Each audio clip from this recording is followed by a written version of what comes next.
ఈ రోజున్న పరిస్థితుల్లో చూసుకుంటే మా దగ్గరికి వచ్చే వాకిన్స్ లో కూడా 90% of the students are asking only for UK. అంటే ఎందుకంటే యూకే అనేసరికి it is not a single country madam. UK అనేసరికి కింగ్డమ్ ఆఫ్ 4 కంట్రీస్.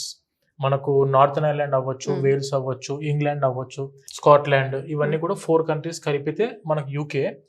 చాలా మంది స్టూడెంట్స్ కూడాను మనకి యూకేకి చూస్ చేసుకోవడానికి మెయిన్ రీజన్ ఏంటంటే 1 year కోర్స్ ఉంటుంది, 2 years కోర్స్ ఉంటుంది యూకేలో.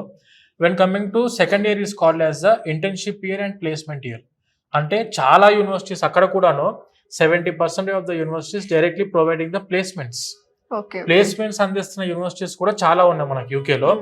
అండ్ సెకండ్ ఇయర్ కంప్లీట్ అయిపోయిన వెంటనే student can go for post study work permit. PSW కూడా డైరెక్ట్ ఎలిజిబిలిటీ వస్తుంది స్టూడెంట్. 2+2 ఇది కంప్లీట్ అయిపోయిన తర్వాత టైర్ 2 వీసాకి వెళ్ళొచ్చు, nothing but employment visa. Employment visa కూడా ఎటువంటి కండిషన్స్ లేకుండా ప్రాపర్ కంపెనీ స్పాన్సర్షిప్ ఉంటే directly they can convert the visa, student visa to employment visa. Student visa is called as tier 4 visa. Employment visa is called as tier 2 visa. అలా వీళ్ళు 5 years employment visa మీద కూడా ఉండొచ్చు.